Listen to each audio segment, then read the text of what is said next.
জিও বাইসাবেরা কিতা খবর বালানি বালা তাকলে বালা না তাকলে আরো বালা কিতার লাগি মন বালা করিয়া দিমু আমরার হবিগঞ্জে আমরার সিলেটের হবিগঞ্জে খামটা হইল কিতারে বা আমি তো খবরে অবিশ্বাস্য ঘটনা ফেসবুকের একটা সুডু একটা স্ট্যাটাসের কারণে 2 গ্রাম খবরে লাগিয়া গেছে। প্রথম তো নিউজটা দেখিয়া ভাবছিলাম এটা তো করছে ব্রাহ্মণবাড়িয়াতে, কারণ ব্রাহ্মণবাড়িয়ায় মাঝে মাঝে এই ধরনের দুর্ঘটনা ঘটে। পরে দেখি না এটা তো আমরা খবরে সিলেটের ভিতরে হবিগঞ্জের মধ্যে হামাইয়া এই 2 গ্রাম মিলিয়া লাগিয়া গেছে তুমুল ঝগড়া। খবরে কিতা হইতাম জানি 35 জন আহত। এটা করছে আমরা সিলেটের হবিগঞ্জে। হ্যাঁ, এই ফেসবুকের একটা স্ট্যাটাসকে কেন্দ্র করে ধন মিয়া নামের এক ব্যক্তি, ধন মিয়া সোনা মিয়া না ধন মিয়া, যাই হোক এই ধন মিয়া নামের এক ব্যক্তি, আর নাম খুঁজা পাইছে না, এই ধন মিয়া অলি মিয়ার বিপক্ষে ফেসবুকে স্ট্যাটাস দিয়েছে, মানহানির মতো একটা স্ট্যাটাস দিয়েছে। পরে নাকি অলি মিয়ার আত্মীয় স্বজন আর এই ধন মিয়ার আত্মীয় স্বজন এরা মিলা লাইগে গেছে তুমুল ঝগড়া। পরে নাকি এই ঝগড়া বাড়তে বাড়তে এই গ্রাম আর ওই গ্রাম 2 গ্রাম লাইগে গেছে ঝগড়া।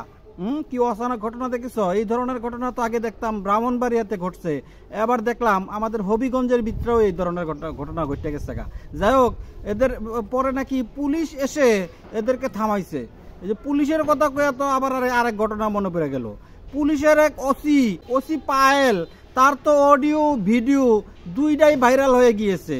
হ্যাঁ, পুলিশের একজন ওসি হইয়া এরকম লুচ্চামি, আরে কি আর বলবো, ভিডিওতে কি কি দেখিয়েছে নাউজুবিল্লাহি মিন জালিক, এটা আমি সহ্য করতে পারতাছি না। হ্যাঁ, তোমরা কি ভিডিওটা দেখেছ?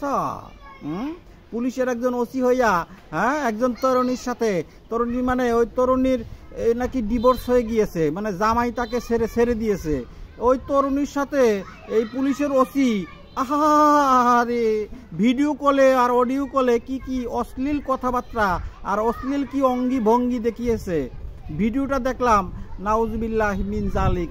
এই থানার একজন ওসি হইয়া সে যদি এই কাম করে তাহলে এই আমরা তাদের কাছ থেকে কি শিখবো? প্যান্ট খোলা শিখবো? এই ওসিটা ধইরা আমার কাছে পাঠায় দাও, একে উবুত করে ট্রাস্ট করে কমপক্ষে 3 মিনিট দিতে হবে। কি বলো তোমরা? থানার একজন ওসি হইয়া, ওসি পায়েল, এর নাম ওসি পায়েল, সে লুচ্চামি করে ধরা পড়েছে। এরকম লুচ্চামি করতে যাও কেন? বেটা অশিক্ষিত করে ফকিরনি, লুচ্চামি করতে গেলে কেন? ও থানার আবার ওসি হইলো, এটা ওসি হয়েছে কেমনে? ওসি হইলো কেমনে আমার তো বুঝে আসে না। হ্যাঁ, আর এই ওসি হইয়া সে এই ধরনের অশ্লীল কথাবার্তা ভিডিওতে, তারপরে অডিওতে, একটা তরুণী পাইয়া তার ঘরে বউ আছে না? বেটা অশিক্ষিত, তোর ঘরে বউ নাই? তার ঘরে বউ থাকতে তুই আবার আরেক বেটার বউর দিকে নজর দাস কেন? নজর দিয়ে আবার আকাম কুকাম করে ধরা খাস কেন?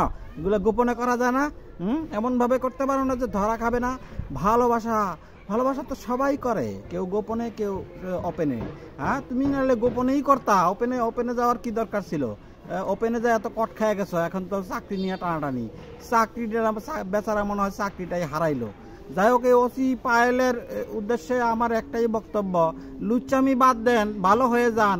এই ওসি পায়েলের লুচ্চামির কথা আর কি কমো, এর কথা সাইড করে রাখি। ওদিকে তো 2 কৃষি কর্মকর্তা, 2জনই বিবাহিত, দুইজনেরই বাচ্চা কাচ্চা আছে। 2 কৃষি কর্মকর্তা, একজন পুরুষ এবং একজন নারী, 2জন কৃষি কর্মকর্তা এলাকার জনগণের হাতে নাতে ধরা পড়েছে। এরা 2জনে অকাম কুকাম করতে গেছিল, রুম ডেটিং করতে গেছিল, বুঝেছ? রুম ডেটিং করতে যায়া এই জনগণের হাতে ধরা পড়েছে। ধরা পড়ে তো আরে এদের জন্য আমার মায়া হয়, কারণ আমি তো প্রেম সম্রাট। আমার প্রেম দেখলে খুব ভালো লাগে। একজন বুড়া বেড়ি, একজন বুড়া বেড়া, এদেরও প্রেম করতে ইচ্ছা হয়েছে। প্রেম করার তো কোনো বয়স নাই, কিন্তু আরেক বেড়ার বউয়ের দিকে নজর দাস কেন? বেড়া অশিক্ষিত করে ফকির। অবশ্যই পুরুষ কৃষি কর্মকর্তারে দোষ দিয়ে লাভ কি? ওই নারী কৃষি কর্মকর্তা সে ওই পুরুষ কৃষি কর্মকর্তার প্রেমে হাবুডুবু খাচ্ছে। প্রেম রে, এই প্রেম নিয়ে আমি একটা কবিতা লিখেছি, তোমরা কি শুনেছ?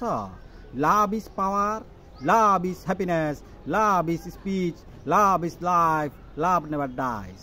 এই জন্য এরা প্রেমে পড়েছে। এই তরুণী তো না, বুড়া বেডি নাকি বিবাহ হয়েছে, বাচ্চা কাচ্চাও আছে, স্বামীও আছে। আর এই কৃষি কর্মকর্তা যে, তারও ঘরে স্ত্রী আছে, বউ বাচ্চা কাচ্চা সবই আছে। বউ নাকি বেড়াইতে গেছে, এদের নাকি অনেক দিন ধরেই প্রেম চলছিল। পরে এই তার ওই যে পুরুষ কর্মকর্তার কৃষি কর্মকর্তার স্ত্রী নাকি বাপের বাড়িতে গেছে বেড়াইতে, এই সুযোগে ওই নারী কৃষি কর্মকর্তার সাথে যে তার সাথে তো ভালোবাসা প্রেম তো জমে একদম ক্ষীর হয়ে গিয়েছে। পরে ওই নারী কৃষি কর্মকর্তাকে তার বাসায় এনে আরে কি কি করেছে, আমার তো লজ্জায় মুখ দেখাতে ইচ্ছা করতেছে না। যাই হোক, প্রেম হইলে এগুলা সবই চলে, প্রেমে সব বৈধ, বুঝেছ? যদিও প্রেম অন্ধ কিন্তু সব বৈধ। পরে ধরা পড়েছে। তোমরা এই যা খুশি তা করে ধরা পড়ো কেন? তোমাদেরকে আক্কেল জ্ঞান নাই, অশিক্ষিত গরিব ফকিন্নি। অবশ্য এটা নাকি ওই নারী কৃষি কর্মকর্তাকে বিবাহ করবার কথা বলে বিয়ের প্রলোভন দেখিয়ে তারপরে নাকি তার সাথে প্রেম, তারপরে শারীরিক সম্পর্ক সবই নাকি করে ফেলছে। এখন নাকি সে আর বিবাহ করে না। ওই নারী কৃষি কর্মকর্তার জন্য আমার মায়া হয়, আমার বেদনা হয়। এই তরুণীটাকে ধরে আমার কাছে পাঠায় দাও। তরুণী না বুড়া বেড়ি কে জানে। যাই হোক, অনেকদিন পরে এসেছি তোমাদের ভালোবাসা নেওয়ার জন্য। তোমরা যদি ভালোবাসা দাও, কমেন্ট করো, লাইক দাও, তাহলে ভিডিও বানাবো অথবা ভিডিও বানাবো না। কি বলো তোমরা? যাই হোক, তোমাদের কিছু বলার থাকলে কমেন্টে জানাও। আর এই পেজটা ফলো দিয়ে দাও, ভিডিওটা শেয়ার করে দাও। দেখা হবে পরবর্তী ভিডিওতে। ততক্ষণ পর্যন্ত ভালো থাকো, সুস্থ থাকো। জয় জনতা, জয় মানবতা, জয় বাংলা, বাংলাদেশ জিন্দাবাদ। আসসালামু আলাইকুম।